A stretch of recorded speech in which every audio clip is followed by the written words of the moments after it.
Gen Z आन्दोलनपछि बनेको नागरिक सरकारले अहिले यो आपद विपदको प्राकृतिक विपदको समयमा जुन तरिकाले काम गरिरहेको छ त्यसलाई म प्रशंसा गर्छु र सबै नागरिकको सबै जनताको दायित्व र कर्तव्य बन्छ वर्तमान नागरिक सरकारलाई सहयोग गर्ने।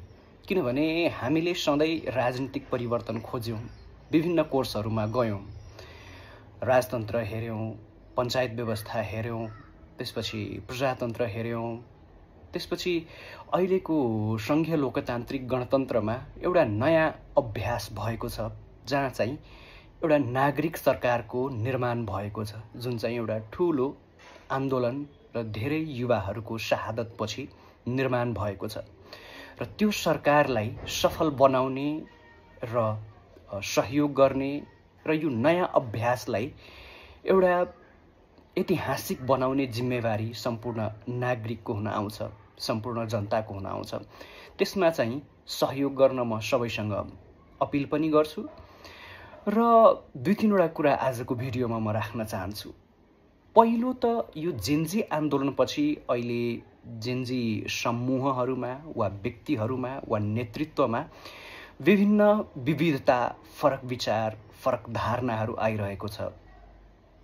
यसलाई चाहिँ धेरैले फेरि नकारात्मक रूपमा लिइरहेको छ, असली नकली जेन तेन कुराहरू आइरहेको छ र म यसलाई लोकतान्त्रिक प्रक्रियाको एउटा राम्रो अभ्यासको रूपमा लिन्छु। जेन्जी आन्दोलनपछि जुन युवाहरूमा नेतृत्व गर्ने वा आवाज उठाउने जुन परिपाटी सुरु भयो, अभ्यास सुरु भएको छ, फरक धारणा राख्ने, फरक विचार राख्ने, फरक एजेन्डा राख्ने र छलफल गर्ने, मिडियामा आउने, बोल्ने, यो अभ्यास जुन भइरहेको छ यो जेन्जी आन्दोलनको सबभन्दा ठूलो उपलब्धि हो। मलाई लाग्छ यसले चाहिँ सैकडौंमा हैन हजारौंमा नयाँ युवाहरूलाई नेतृत्वमा आउन, नेतृत्व गर्न सहयोग गर्नेछ, सक्षम बनाउनेछ।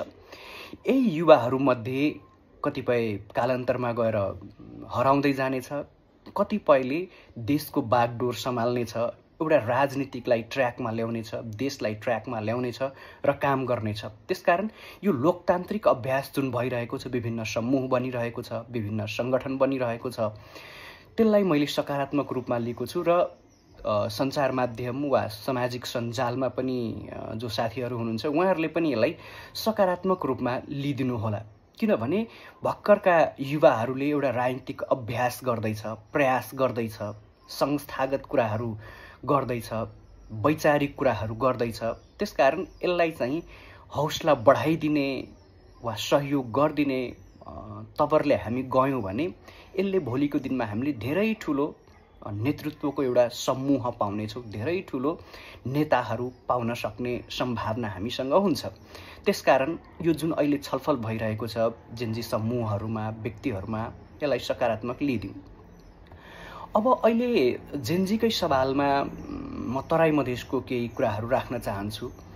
जस्तै कि तराई मधेस एउटा राजनीतिक परिवर्तनको लागि, व्यवस्था परिवर्तनको लागि, विकासको लागि वा नेतृत्व उत्पादनको लागि एउटा उर्वर भूमि मानिन्छ। जसरी कि प्रजातान्त्रिक आन्दोलनपछि कांग्रेसले मधेसमा धेरै ठूलो राजनीतिक परिवर्तनकर्ता वा नेताहरू उत्पादन गरेको थियो। यस्तो अवस्था थियो एकपटक कि अब मेरो गृह जिल्ला धनुषाको सबै सिट कांग्रेसले जितेको थियो। त्यो त्यतिबेला कांग्रेसको बोलबाला थियो प्रजातान्त्रिक आन्दोलनपछि। त्यसपछि कालान्तरमा जति नयाँ परिवर्तनहरू भए तराई मधेसका जिल्लाहरूमा परिवर्तनकारी शक्तिहरू आयो। जनयुद्धपछि माओवादीको पनि राम्रै उपस्थिति रह्यो।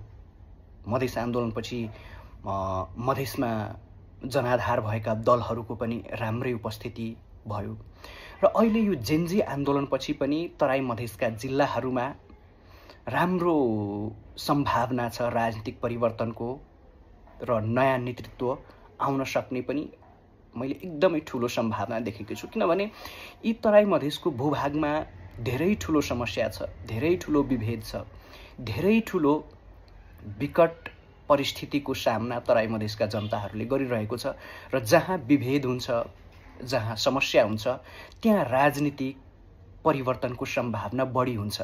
त्यसकारण तराई मधेसमा अहिले पनि आर्थिक असमानता, राजनीतिक असमानता, समावेशिताका कुरा, सहभागिताका कुरा, यी सबमा असमानता, समस्या, गरिबी छन्। त्यसकारणले त्यहाँ पनि यो जेन्जी आन्दोलनले एउटा नयाँ ऊर्जा प्रदान गरेको छ र त्यहाँ एउटा संस्थागत हुँदै गयो भने, युवाहरू सङ्गठित हुँदै गयो भने त्यसले एउटा राम्रो नतिजा ल्याउन सक्छ, जसको परिणाम निर्वाचनमा पनि राम्रो आउन सक्छ। अब त्यसमा निर्वाचन जित्ने एउटा बेग्लै त्यो निर्वाचन सम्बन्धी अभ्यास नै एउटा बेग्लै हुन्छ। त्यसको टेक्निकल कुराहरूमा अहिले हाम्रा युवा साथीहरू अलिक कमजोर देखिन्छन्। त्यसलाई चाहिँ प्रशिक्षित गर्दै जाने हो भने त्यो राजनीतिकको महत्त्वपूर्ण पार्ट भनेको चुनाव हो र त्यो चुनावी रणनीति, चुनावी स्ट्र्याटेजी भनौँ वा चुनावका खेलहरू युवाहरूले बुझेर सङ्गठित भएर अगाडि बढ्यो भने मधेसबाट, तराई मधेसबाट, फेरि मैले मधेस भनेको यो 8वटै जिल्ला होइन, मधेस भनेको 22वटा जिल्ला म भन्दैछु, त्यहाँबाट एउटा राम्रो उपस्थिति हुन सक्छ संसदभित्र वा जेसुकैको निर्वाचन होस्, त्यहाँ चाहिँ परिवर्तन आउन सक्छ। त्यो कसरी युवाहरूले त्यो भूभागको रणनीतिक बुझ्ने, त्यहाँको समस्या कसरी बुझ्ने र चुनावमा कसरी ती एजेन्डाहरूलाई राख्ने, त्यो विषयमा चाहिँ म पछिका भिडियोहरूमा कुरा गर्दै जानेछु। अहिले चाहिँ के भन्छु भने जुन हिसाबले अहिले मधेसका जिल्लाहरूमा युवाहरू सक्रिय भएका छन्, सङ्गठित भइरहेका छन्, उहाँहरूलाई बधाई दिन चाहन्छु, शुभकामना पनि दिन चाहन्छु र उहाँहरूले गरिरहेको कामको प्रशंसा पनि गरिरहेको छु। किनभने हेरिरहेको छु विभिन्न जिल्लामा, विभिन्न समूहमा युवाहरू विभिन्न राजनीतिक दलहरू छोडेर विभिन्न संस्थाका नाममा सक्रिय भइरहेका छन्। त्यो एकदमै सकारात्मक कुरा हो। तपाईहरूलाई थाहा होला, जब मधेस आन्दोलन 62-63 भयो, वातावरण यस्तो बन्यो कि काङ्ग्रेस, एमाले, माओवादीबाटै छोडेर धेरै युवा नेताहरू राजनीतिमा आए, सक्रिय भए र मधेसको आन्दोलनलाई एक स्टेप अगाडि बढाएको थियो। अहिले पनि यो जेन्जी आन्दोलनपछि जुन राजनीतिक वातावरण बनेको छ, यो वातावरणमा धेरै राजनीतिक दलबाट छोडेर या केही स्वतन्त्र युवाहरू वा विभिन्न पेसा व्यवसायमा रहेका तराई मधेसका युवाहरू यो मुभमेन्टमा सहभागी भइदियो भने नेपालको राजनीतिमा ठूलो परिवर्तन ल्याउन सक्छ। त्यसकारण म त्यसप्रति पनि सकारात्मक छु र जो गैर राजनीतिक क्षेत्रका युवाहरू हुनुहुन्छ उहाँहरू पनि सक्रिय सहभागी हुन् भन्ने चाहना राख्दछु। अब यसै बिचमा एउटा जेन्जी जनमत सङ्घ भनेर गठन भएको छ। आज सम्भवतः घोषणा भएको छ जेन्जी जनमत सङ्घको, डाक्टर सीके राउतज्यूले गर्नुभएको छ।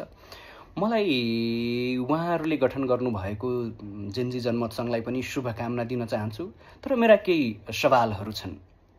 जस्तै जनमत पार्टी भनौँ वा पार्टी भनेको यो जुन पपुलिस्ट मोडेलमा छ जनमत पार्टी वा व्यक्तिको आधारमा पछिल्लो समय पार्टीलाई लगिएको छ, एजेन्डा भन्दा पनि त्यो व्यक्तिको आधारमा बनेको पार्टीले कहिले पनि कुनै पनि संरचनालाई संस्थागत हुन दिँदैन।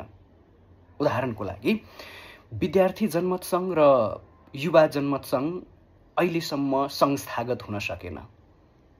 जस्तै योभन्दा पछिल्लो अरू पछिल्लो एउटा सोभियुको निर्वाचनमा जति बेला म निर्वाचन परिचालन समितिको संयोजक थिएँ, त्यति बेला एउटा आङ्गी क्याम्पस सिराहाको र त्यसपछि एउटा सम्बन्धन प्राप्त क्याम्पस सहित करिब 32 सिट विद्यार्थी जनमत सङ्घले जितेको थियो। तर पछिल्लो समय भएको निर्वाचनमा एउटा पनि क्याम्पस जित्न सकेन र केही सदस्यहरूमा केही सामान्य पदाधिकारीहरू जित्यो। रह्यो कुरा कि त्यो बिचमा विद्यार्थी जनमत सङ्घलाई सक्रिय बनाउने कुनै काम भएन र संस्थागत हुनै दिएन। त्यो रणनीतिक रूपमा भयो। मैले बारम्बार पार्टीको बैठकमा भातृ सङ्गठनहरूलाई संस्थागत गर्नुपर्छ, विद्यार्थी जनमत सङ्घलाई संस्थागत गर्नुपर्छ, युवा जनमत सङ्घलाई संस्थागत गर्नुपर्छ भनेर भनेको थिएँ।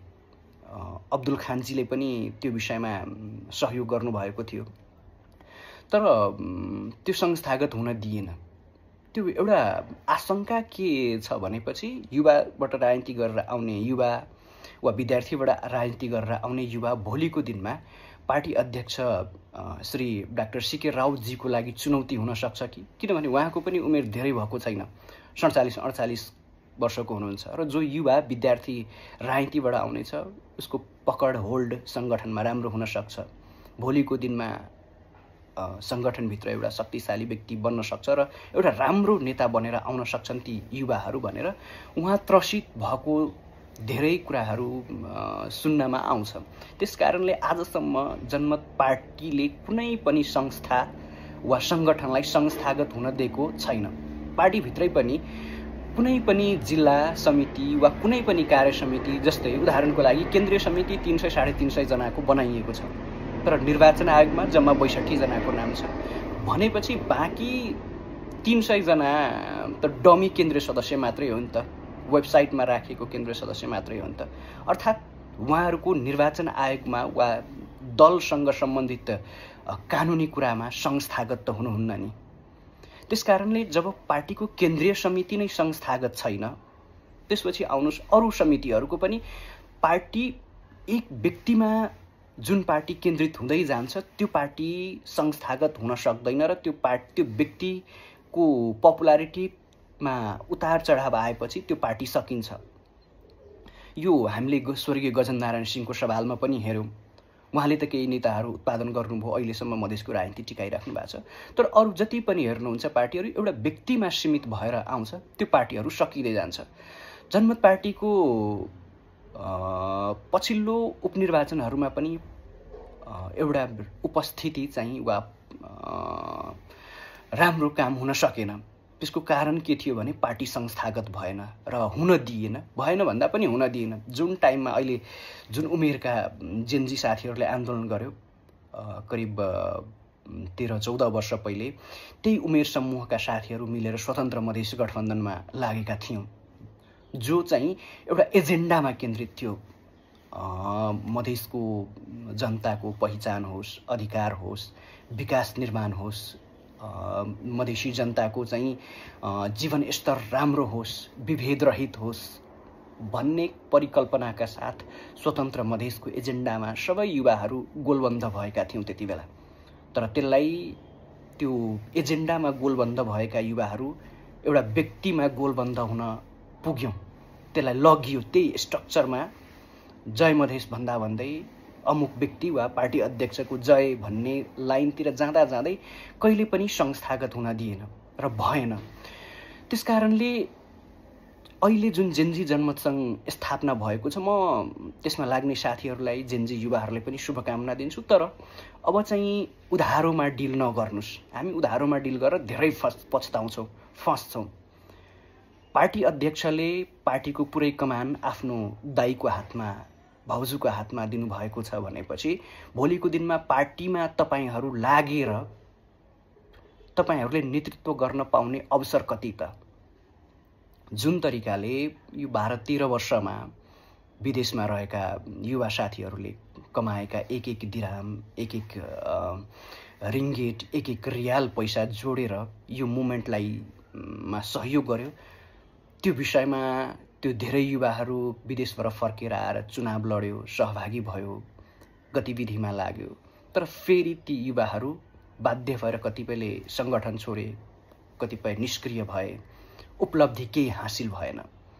हुँदा एकजना व्यक्तिमा केन्द्रित भयो र त्यो एकजना व्यक्तिबाट अब जनमत पार्टी एउटा परिवारमा केन्द्रित भएको देखिन्छ। त्यसकारणले अब जो साथीहरू लाग्दै हुनुहुन्छ जेनजी जनमत सङ्घमा, फेरि पनि शुभकामना दिन्छु। तर सोच्नुहोस्, तपाईँले जो पार्टीभित्र विद्यार्थी जनमत सङ्घको साङ्गठनिक संरचना निर्माण हुन सकेन वा त्यहाँबाट नेता उत्पादन हुन सकेन, नेतृत्व उत्पादन हुन सकेन, एजेन्डा स्थापित हुन सकेन, जहाँबाट युवा जनमत सङ्घ त्यहाँ नेता उत्पादन सकेन, कति बेर कुन भातृ सङ्गठन विघटन गरिन्छ थाहा हुँदैन। अहिलेसम्म कुनै पनि भातृ सङ्गठनलाई पूर्णता दिइँदैन। डर एउटै हुन्छ, अलि राम्रा खालका युवा नेताहरू उत्पादन भइदिन्छ कि यी भातृ सङ्गठनहरूबाट भन्ने जहाँ डर हुन्छ जुन सङ्गठनभित्र, त्यो सङ्गठन कहिले पनि अगाडि बढ्न सक्दैन, त्यहाँबाट नेतृत्व कहिले पनि उत्पादन हुन सक्दैन। त्यसकारणले म पुनः धन्यवाद दिन चाहन्छु र शुभकामना पनि दिन चाहन्छु जेनजी जनमत सङ्घका साथीहरूलाई। लाग्नुहोस्, हामी पनि तपाईँहरूको सहयोगमा छौँ, साथमा छौँ। तर अब चाहिँ त्यसको रोड म्याप, त्यसको संरचना, तपाईँले गरेको योगदानको भोलिको मूल्याङ्कन र तपाईँले जुन सङ्गठनमा आबद्ध भएर काम गर्नुहुन्छ त्यो सङ्गठनको उद्देश्य, लक्ष्य र त्यहाँबाट उत्पादन हुने नेतृत्व, यो विषयमा पनि ध्यान दिनुहोस्। हैन भने हामीले धेरै समय खेर फाल्यौँ। करिब जीवनको महत्त्वपूर्ण 12-13 वर्ष, ऊर्जावान 12-13 वर्ष, सबभन्दा शक्तिशाली काम गर्ने समय 12-13 वर्ष हामीले एउटा सङ्गठनमा लगायौँ। तर ती सङ्गठनहरूबाट जो त्यति बेला एकदमै एग्रेसिभली लागे, घर परिवार, सरसम्पत्ति, करियर सबै छोडेर सङ्गठनमा लागे, स्वतन्त्र मधेस गठबन्धनपछि जनमत पार्टीमा लागे, ती साथीहरू कहाँ गए त? के भए त? नेतृत्वले त्यो विषयमा के सोच्यो त? म पनि दोषी छु, मैले पनि कतिसम्म गर्न सकेँ, गर्न सकिनँ, त्यो मेरो मूल्याङ्कन मेरो व्यक्तिगत तवरले गर्नुहोला। तर अहिले जुन ट्र्याकमा गइरहेको छ पार्टी, त्यसरी चाहिँ अगाडि बढ्न सकिन्छ जस्तो मलाई लाग्दैन। यो विषयमा चाहिँ हामी पार्टीलाई पुनर्संरचना गर्नुपर्ने, रिस्ट्रक्चरको जुन कुरा हुन्छ त्यो गर्नको लागि केही प्रस्तावहरूमाथि छलफल भएर पार्टीलाई संरचना गरेर एउटा बलियो मधेसको संस्थागत शक्ति निर्माण गरेर जानुपर्ने हुन्छ। हैन भने यसरी धेरै समय टिकाउ वा हाम्रो जति पनि ऊर्जा लगाएर, जति पनि शक्ति लगाएर हामी एउटा मधेसलाई स्थायी रूपमा वा संस्थागत रूपमा केही दिन सकेनौँ भने भोलि कसैलाई एक व्यक्तिलाई हिरो बनायौँ, पर्सि अर्को व्यक्ति आउँछ, अर्को व्यक्तिलाई हिरो बनायौँ, त्यो पनि स्वाभाविक हो। तर संस्था निर्माण भयो भने त्यहाँबाट धेरै युवा नेतृत्व आउन सक्छ। त्यसकारणले जनमत पार्टीलाई संस्थागत गर्न केही विषयहरूमा थप हामी छलफल गर्दै जानेछौँ। अहिलेको लागि धन्यवाद।